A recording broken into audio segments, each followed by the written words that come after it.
চট্টগ্রামের রিয়াজউদ্দিন বাজারের মোহাম্মদিয়া মার্কেটে আগুন, দগ্ধ হয়ে ৩ জনের মৃত্যু। বন্যা কবলিত হাওরের ৩ উপজেলার মানুষ, ধীর গতিতে পানি নামায় দীর্ঘস্থায়ী জলাবদ্ধতার আশঙ্কা।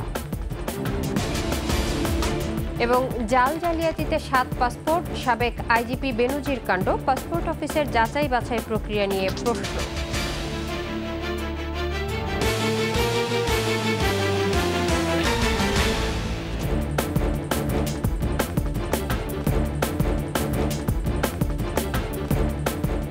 শুনছিলেন ফার্স্ট সিকিউরিটি ইসলামী ব্যাংক পিএলসি সংবাদ শিরোনাম। আমন্ত্রণ ২১ দেশের সংবাদে আপনাদের সঙ্গে থাকছে ইসরাত জাহান।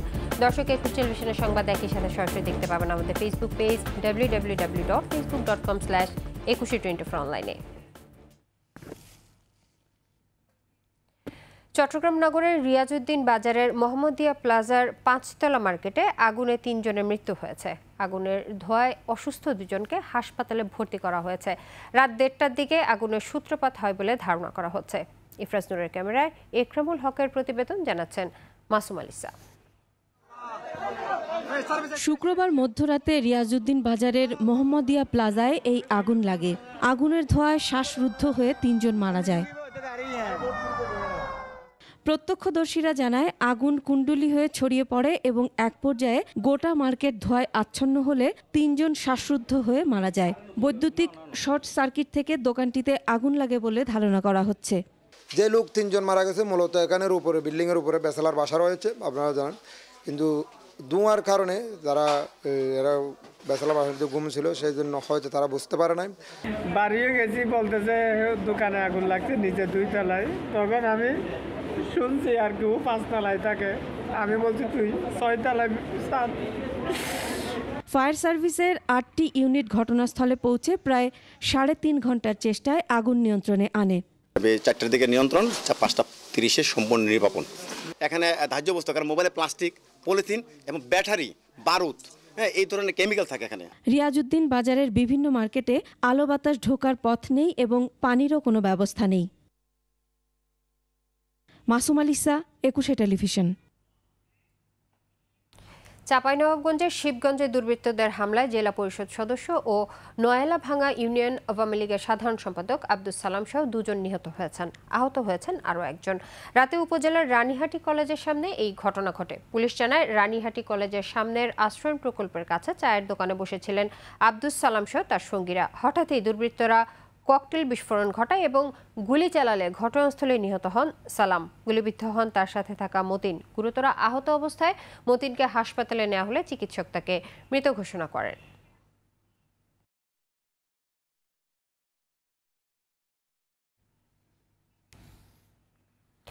এখনও পানিবন্দী সিলেট অঞ্চলের লাখো মানুষ।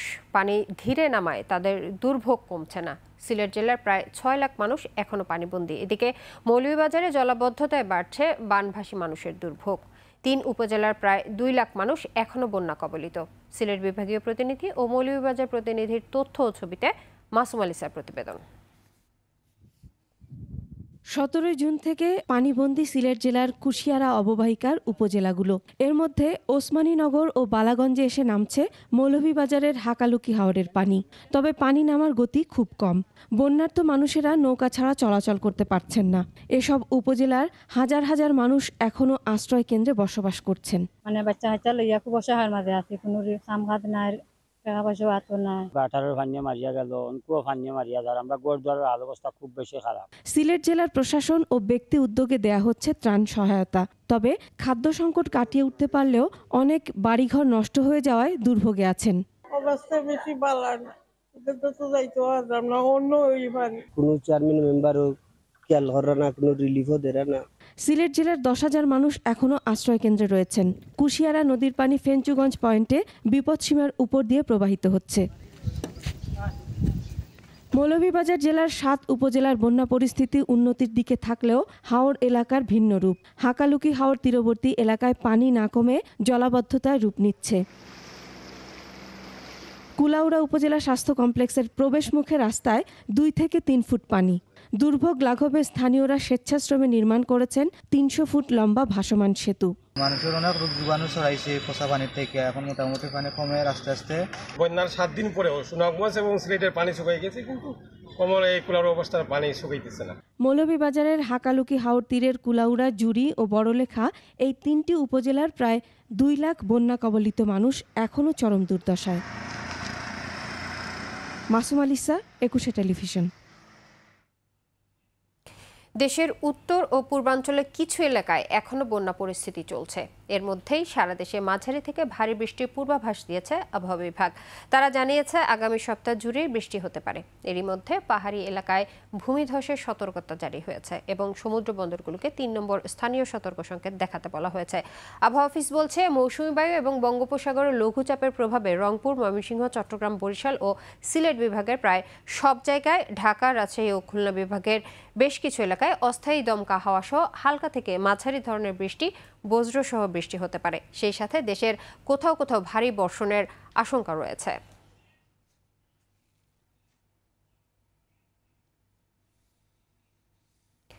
তথ্য গোপন করে ক্ষমতার প্রভাব খাটিয়ে একটি কিংবা দুটি নয় 7টি পাসপোর্ট তৈরি করেছেন সাবেক পুলিশ মহাপরিদর্শক বেনজির আহমেদ। সরকারি কর্মকর্তা হিসেবে নীল কিংবা লাল 2 রঙের পাসপোর্ট পাওয়া সত্ত্বেও নিজের অপকর্মের সুযোগ নিতে বানিয়েছেন সাধারণ passport.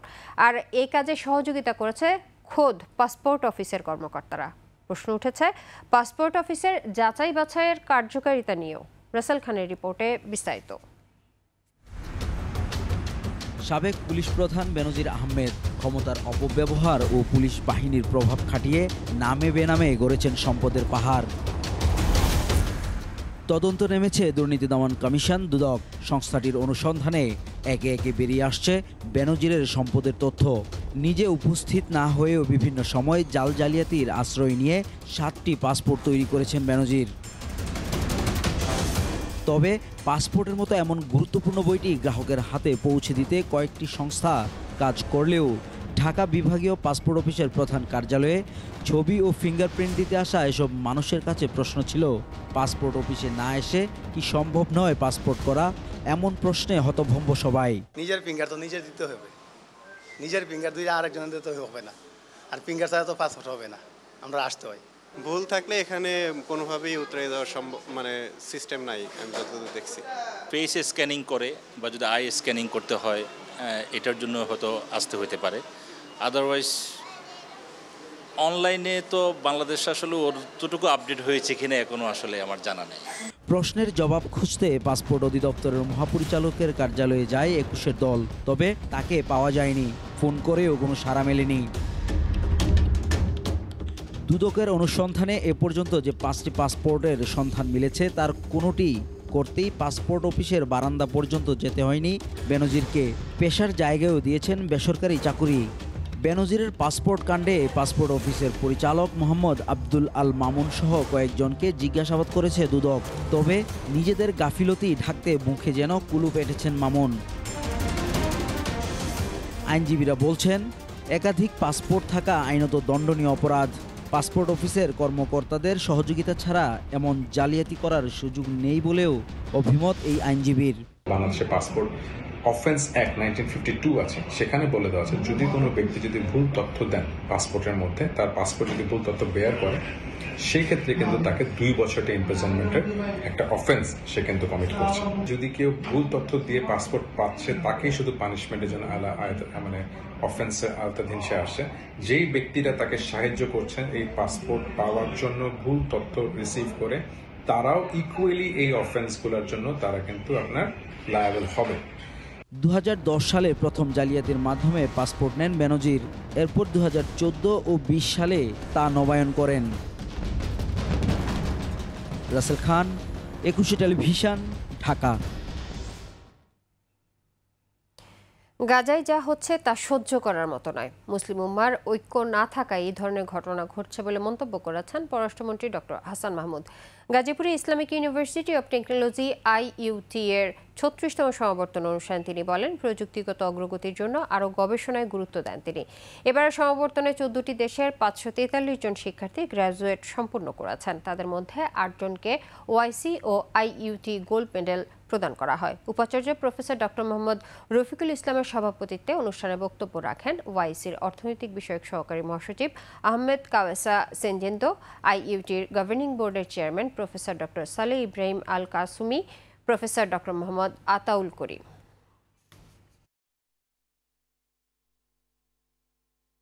Crime against humanity, what is going on in Gaza, crime against humanity, what took place in Myanmar, crime against humanity in other parts of the world, what is taking place. This is a stop forever. You should work for that. And you should work to establish brotherhood among the Muslim Ummah. Also, you should work to establish life, love, sympathy, and honor across the faith and race. সংক্রামক রোগের দৌড়ে লাগাম টানলেও আশঙ্কাজনক হারে বাড়ছে অসংক্রামক রোগ। প্রতি 100 জনে 74 জনের মৃত্যুর কারণ ভয়াবহ এই মরণ ব্যাধি। 50 ব্যক্তির আয়ু কমিয়ে দিচ্ছে 6 বছর। নীরব ঘাতক ডায়াবেটিস বাসা বাঁধছে নীরবেই, যার ছোবলে ঘুণের মতো মানুষের রোগ প্রতিরোধ ক্ষমতা নিঃশেষ করছে ক্রমশ। বিশেষজ্ঞদের পরামর্শ, সচেতনতার এখনই সময়। 21শে স্পেশালে অসংক্রামক রোগ নিয়ে আকবর হোসেন সুমনের 2 পর্বের ধারাবাহিকের আজ দেখুন প্রথম পর্ব। হৃদযন্ত্র বন্ধ হয়ে গ্রামের তুলনায় শহুরে মানুষের মৃত্যুই চোখে পড়ে বেশি। মোট মৃত্যুর 17.45% জন্য দায়ী হৃদরোগ। বাংলাদেশ পরিসংখ্যান ব্যুরোর এমন তথ্যের সূত্র ধরে জানা যায়, গ্রামে 15.07% মৃত্যু হলেও শহরে যে মৃত্যুর হার 24.09%। সংক্রামক রোগ বিশ্ব মহামারী করোনায় বাংলাদেশের 3,32,000 প্রত্যক্ষ ও পরোক্ষ মৃত্যুর হিসেবটা গেল 7 দশকের মৃত্যুর ধারা পর্যালোচনায় চূড়ান্ত। বিশ্ব স্বাস্থ্য সংস্থার তথ্য মতে বিশ্বজুড়ে কোভিডে মৃত্যু ছাড়িয়েছে 1.5 কোটি। অথচ সংক্রামক রোগে মৃত্যুর হার ক্রমাগত হ্রাসের বিপরীতে বেড়েছে অসংক্রামক রোগের বিস্তার। অসংক্রামক রোগই এখন নীরব মহামারীতে পরিণত হতে চলেছে। বাংলাদেশে মৃত্যুর শীর্ষ 10 কারণ এবং হার নিয়ে পরিসংখ্যান ব্যুরোর গবেষণা প্রতিবেদন এমনই বার্তা দেয়। ডায়াবেটিসের রোগীর 10 জনের মধ্যে 8 জন মারা যাচ্ছে হার্ট অ্যাটাকে। ডায়াবেটিসের রোগীর মধ্যে স্ট্রোক হওয়ার সম্ভাবনা যাদের ডায়াবেটিস নেই তাদের তুলনায় প্রায় 250% বেশি। ডায়াবেটিসের রোগী 50 বছরের বয়সের মধ্যে যাদের ডায়াবেটিস ধরা পড়ছে, উনি যদি পুরুষ হন তাহলে ওনার আয়ু কমে যাবে 6 বছর। উনি যদি মহিলা হন ওনার আয়ু কমে যাবে 6.5 বছর। তাহলে যে কোনো প্যারামিটারে যদি আয়ু কমাটাকে সবচেয়ে গুরুত্বপূর্ণ সবাই জানি, ছেড়ে যদি ধরি ডায়াবেটিস কিন্তু এত মারাত্মক। কিডনি, অন্ধত্ব, বন্ধ্যাত্ব কিংবা মানসিক অবসাদের জন্য দায়ী নীরব শত্রু ডায়াবেটিস, যাকে বলা যায় অসংক্রামক রোগের খনি।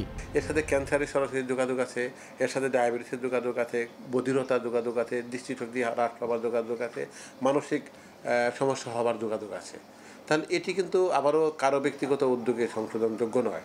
খাদ্য ব্যবস্থাপনার অস্বাস্থ্যকর অবস্থা, শারীরিক শ্রমহীন জাতিতে পরিণত হওয়া, পরিবেশ দূষণ এবং এর সাথে মিলিয়ে আমাদের দৃষ্টিভঙ্গির দুর্বলতা, এগুলো আমাদেরকে এই অসংক্রামক রোগের একটা মনে করেন আমাদের বাংলাদেশকে একটা খনিতে পরিণত করে ফেলেছে। আতঙ্ক বাড়িয়ে তুলছে ক্যান্সারও। দেশের 16 লাখ রোগীর চিকিৎসায় প্রয়োজনীয় অনুষঙ্গ অতি সামান্য। ট্রিটমেন্টের জন্য যে সেটআপটা দরকার, যে আমাদের যে হাসপাতাল, তারপরে lab support, molecular lab, genomic lab, এই সাপোর্টগুলো দরকার। এগুলা আর সাথে হচ্ছে তার ব্যয়বহুল একটা চিকিৎসা, এইটার পাশে দাঁড়ানো, রোগীর পাশে দাঁড়ানো।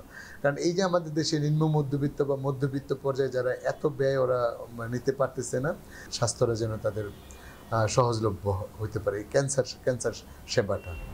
যান্ত্রিকতায় অভ্যস্ত শহুরে জনগোষ্ঠীর একটি বড় অংশই এগিয়ে যাচ্ছে মৃত্যু ঝুঁকির দিকে। উন্নত বিশ্বে ক্যান্সারকে মরণ ব্যাধি মনে করে না, মননবেদিটা মনে করি ক্যান্সার জয় করে ফেলতেছে ওরা। আমরা ব্যক্তি সচেতনতা, স্ক্রিনিং প্রোগ্রাম, অ্যাওয়ারনেস প্রোগ্রাম, রাষ্ট্রকে এগিয়ে আসা, সামাজিক মুভমেন্ট, এখানে আমাদের যেমন ব্যাড হ্যাবিটগুলোর ব্যাপারে ওরা খুব সচেতন, তামাক বা তামাকজাত দ্রব্য ওরা নিচ্ছে না। তাই দৈনন্দিন অভ্যাসগত তারতম্যে নির্ভর করে আজ নয়তো কাল এই কালব্যাধিতে আক্রান্ত হওয়া কিংবা সচেতনতায় সুস্থ জীবনযাপন। আকবর হোসেন সুমন, 21 টেলিভিশন, ঢাকা। নিচে সংবাদ বিরতি, যখন ফিরছি তখন অন্যান্য সংবাদের সঙ্গে আরও থাকবে। ভরা মৌসুমেও চাঁদপুরে মিলছে না কাঙ্ক্ষিত ইলিশ, জুলাইয়ের মধ্যভাগে উৎপাদন বাড়ার আশা। আমন্ত্রণ আবারও, দেখছিলেন 21 দেশের সংবাদ। ভরা মৌসুমেও চাঁদপুরে ধরা পড়ছে না ইলিশ, আমদানি নেই মৎস্য আড়তগুলোতেও। লোকসানের শঙ্কায় জেলে আড়তদাররা, বাজারে ইলিশ না পাওয়ায় এবং দাম বেশি হয় হতাশ ক্রেতারাও। তবে মৎস্য কর্মকর্তারা বলছেন জুলাইয়ের মধ্যভাগে নদ নদীগুলোতে বাড়বে ইলিশের উৎপাদন। চাঁদপুর প্রতিনিধি নিয়ামত হোসেনের প্রতিবেদন, জানাচ্ছেন খুরশিদ আলম মুকুল। মার্চ এপ্রিল 2 মাস জাটকা সংরক্ষণ অভিযান শেষে মহাজনের দাতনের টাকায় 1 মে থেকে নদীতে নামেন জেলেরা। আশা ছিল ঝাঁকে ঝাঁকে ধরা পড়বে রূপালী ইলিশ। তবে মৌসুমের শুরু থেকেই জেলেদের জালে দেখা মিলছে না ইলিশের। এবছর অন্তত পানিরও তেমন বাড়তি নাই বা নদীতে স্রোত নাই, তারপরে দেখা গেছে বৃষ্টি নাই, ঠিক আছে, সব দিকে মিলিয়ে দিলে মাছের কোনো সাক্ষাৎ মিলে। বাচ্চা কাচ্চারা পড়াইতে এবং পিছনে যে দেনা ফেনা আছে এগুলো দিতেও কষ্ট হয়ে যাইতে আছে। চাঁদপুরের সবচেয়ে বড় মৎস্য অবতরণ কেন্দ্র বড় স্টেশন মাছঘাটে আসছে যৎসামান্য ইলিশ। গেল বছর এ সময়টাতে দিনে 1.5 থেকে 2 হাজার মন ইলিশ আমদানি হলেও এবার আসছে গড়ে 1.5 থেকে 200 মন ইলিশ। সাগরে 65 দিনের অভিযান চলায় আসছে না দক্ষিণাঞ্চলের ইলিশও। ইলিশের আমদানি খুবই কম, গতকালকের তুলনায় আজকে অর্ধেক মাছ নাই। যদি মাছ আমদানি হয় তাহলে আশা করি দাম অনেকটাই কমে যাবে। চাঁদপুরের ইলিশের চাহিদা বেশি থাকায় দূর দূরান্ত থেকে কিনতে আসা ক্রেতারাও হতাশ। তাজা মাছ তো একটু বেশি থাকতে আর এদিকে দাম বেশি হয়। কেজি মাছের 1700 টাকা, সারাদিন কাম পরিশ্রম করে হয় 600 টাকা। তবে জুলাইয়ের মাঝামাঝি থেকে পদ্মা মেঘনা ইলিশের উৎপাদন বাড়ার আশা মৎস্য বিভাগের। মা ইলিশ সংরক্ষণ যে প্রোগ্রামগুলো ছিল সেটা ভালো হয়েছে, জাটকার যে কর্মসূচি ছিল সেটাও ভালো হয়েছে। এখন এই মাছগুলো আপনারা জানেন যে জাটকা এখানে নার্সিং হওয়ার পরে আবার সাগরে যায়, পরবর্তীতে সাগর থেকে তারা যখন ফিরে আসবে তখন কিন্তু আমরা মাছটা বেশি পাবো। সরবরাহ কম থাকায় আড়তগুলোতে ইলিশ বিক্রি হচ্ছে উচ্চ মূল্যে। খুরশিদ আলম মুকুল, 21 টেলিভিশন। বর্ষার শুরুতেই ঝালকাঠি, পিরোজপুর 2 জেলার সীমান্তবর্তী আটঘর বাজারে জমে উঠেছে কয়েকশো বছরের ঐতিহ্যবাহী ভাসমান নৌকার হাট। প্রায় 1.5 কিলোমিটার এলাকা জুড়ে কেনাবেচায় ব্যস্ত ভাসমান নৌকার হাটে ক্রেতা বিক্রেতারা। সপ্তাহে শুক্রবার সকাল থেকে বিকাল পর্যন্ত এই হাটে চলে বিভিন্ন ধরন ও আকারের নৌকা বেচা কেনা। ঝালকাঠি প্রতিনিধি আজমির হোসেন তালুকদারের তথ্য ছবিতে মাসুম আলিসার প্রতিবেদন। জমে উঠেছে ঐতিহ্যবাহী ভাসমান নৌকার হাট। পিরোজপুরের স্বরূপকাঠি ও ঝালকাঠি সদর উপজেলার সীমান্ত জুড়ে দেশি পেয়ারা বাগান ও সবজি চাষাবাদ ঘিরে কয়েকশো বছর ধরে এখানে চলছে নৌকা কেনাবেচা। দক্ষিণের 2 জেলার সীমান্তবর্তী আটঘর বাজার এলাকায় নয়নাভিরাম নদী আর খালে ঘেরা। এখানকার অধিকাংশ এলাকাবাসীর জীবন ও জীবিকার উৎস নৌকা। প্রতি বছরের জ্যৈষ্ঠ থেকে আশ্বিন 4-5 মাস ভরা বর্ষার মৌসুমে নৌকার চাহিদা বেড়ে যায় কয়েক গুণ। এ সময় আটঘর বাজার সংলগ্ন ভাসমান নৌকার হাটে কেনাবেচার ধুম পড়ে। বরিশাল বিভাগের আশপাশের উপজেলার প্রত্যন্ত গ্রামের সবজি ও পেয়ারা চাষিরা এই হাটে আসে নিত্য প্রয়োজনীয় বাহন, পছন্দসই নৌকা কেনার জন্য। খালের পানির ওপরে ও খালের পাড়ে সমান তালে চলে নৌকা কেনাবেচা। পার্শ্ববর্তী বেশ কয়েকটি গ্রামের কয়েকশো পরিবার এসব নৌকা বানানো ও পরিবহনের মাধ্যমে তাদের জীবিকা নির্বাহ করে। রেন্ট্রি, চাম্বল, গাব ও তুলা গাছ দিয়ে বানানো হয় এই সব নৌকা। প্রকারভেদে একটি নৌকা 2000 থেকে শুরু করে 8000 টাকায় বিক্রি করা হয়। নৌকার সাথে হাট থেকে বৈঠাও কিনে নেয় ক্রেতারা। নৌকা ব্যবসায়ীরা বছরের 6 মাস নৌকা কেনাবেচা করে এবং বাকি 6 মাস অন্য পেশায় জড়িত থাকে। বর্তমানে কাঠ, লোহা, রং ও শ্রমিকের মজুরি আগের চেয়ে বৃদ্ধি পাওয়ায় নৌকা বানানোর খরচ তুলনামূলক বৃদ্ধি পেয়েছে। রাস্তাঘাটে বাইরে চলে নৌকা দরকার, এই জন্য আমরা দুই ভাই আইছি একটা নৌকা। বিসিক বলছে শীঘ্রই নৌকার কারিগরদের প্রশিক্ষণ ও মূলধন সহায়তার উদ্যোগ নেওয়া হবে। বিসিকের মাধ্যমে উন্নত প্রশিক্ষণ এবং তাদের যদি আর্থিক সহায়তার প্রয়োজন হয় তাহলে বিসিক কর্তৃপক্ষ ক্ষুদ্র ঋণের মাধ্যমে এই শিল্প উদ্যোক্তাদের সহায়তা করবে। ভাসমান এই হাটকে কেন্দ্র করে ঝালকাঠি সদর উপজেলার ডুমুরিয়া, ভীমরুলি ও পিরোজপুর জেলার স্বরূপকাঠির ইন্দুরকানি, কুরিয়ানা এলাকায় সৃষ্টি হয়েছে সহস্রাধিক মানুষের কর্মসংস্থান। মাসুম আলিসা, একুশে টেলিভিশন। এবার চট্টগ্রাম সংবাদ।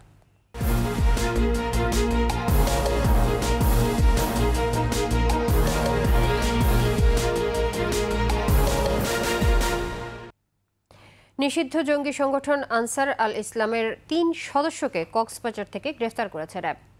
ব্রিফিংয়ে র্যাব জানান, মধ্যরাতে গোয়েন্দা তথ্যের ভিত্তিতে কক্সবাজার সদরের চৌফলদন্দি এলাকায় অভিযান চালায় তারা। আটক করে 3 জঙ্গিকে উদ্ধার করা হয় উগ্রবাদী বই, লিফলেট ও বিস্ফোরক তৈরির ম্যানুয়াল। তারা ধর্মের অপব্যাখ্যা দিয়ে কিশোরদের ভুল পথে নিয়ে যেত। এই সংগঠনের বেশিরভাগ সদস্যই 19 থেকে 20 বছর বয়সী তরুণ এবং মাদ্রাসার ছাত্র ও শিক্ষক বলেও জানানো হয় ব্রিফিংয়ে।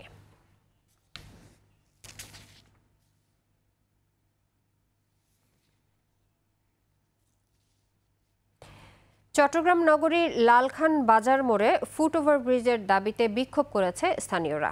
সমাবেশে বক্তারা বলেন, এই মোড় দিয়ে অসংখ্য মানুষ রাস্তা পারাপার হয়। এখানে এলিভেটেড এক্সপ্রেসওয়ের একটি র্যাম্প এসে নামছে। গাড়ি চলাচল শুরু হলে এই মোড় দিয়ে চলাচলকারী পথচারীরা রাস্তা পারাপারে ঝুঁকিতে পড়বেন। শিগগিরই এখানে ফুট ওভারব্রিজ নির্মাণের দাবি জানায়। না হলে এলিভেটেড এক্সপ্রেসওয়ে থেকে কোনো যানবাহন এই মোড়ে নামতে দেওয়া হবে না বলে হুঁশিয়ারি দেন তারা।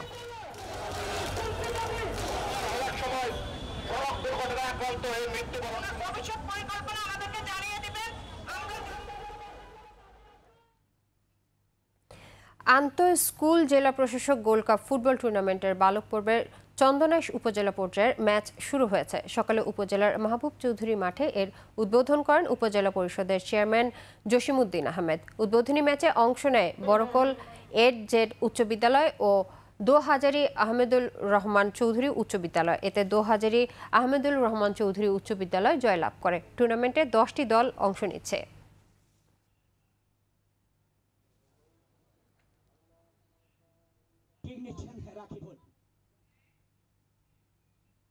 এর সাথে শেষ করছি 21 দেশের সংবাদ। তবে যাবার আগে ফার্স্ট সিকিউরিটি ইসলামী ব্যাংক পিএলসি সংবাদ শিরোনামগুলো আরও একবার। চট্টগ্রামের রিয়াজউদ্দিন বাজারের মোহাম্মদিয়া মার্কেটে আগুন, দগ্ধ হয়ে 3 জনের মৃত্যু। এখনো বন্যা কবলিত হাওরের 3 উপজেলার মানুষ, ধীর গতিতে পানি নামায় দীর্ঘস্থায়ী জলাবদ্ধতার আশঙ্কা। এবং জাল জালিয়াতিতে 7 পাসপোর্ট, সাবেক আইজিপি বেনজির কাণ্ড, পাসপোর্ট অফিসের যাচাই বাছাই প্রক্রিয়া নিয়ে প্রশ্ন।